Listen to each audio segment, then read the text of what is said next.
tawag nito, focal person, no, for Islamic engagement here at the Office of International Affairs.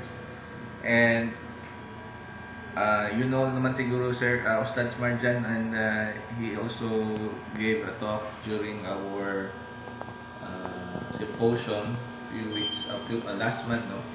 So in this session kasi we're covering yung next na topic on a world of ideas, cultures of globalization. So dito sa World of Ideas, isang unit dito is the impact of globalization or the globalization of religion.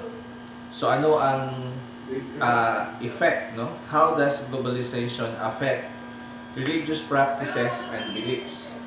So especially now na in the modern world, we are bombarded with social media, technology, yung mga tawag ito, challenges to our religious practices. So I took the liberty to invite Ustads Marjan Kudanding to give a few notes, no, from a religious standpoint, especially kayo din mga Islamic studies students taking up this course, and Sharia, no, major in Sharia. So thank you for your patience, no, for joining this today's session. So I'll turn the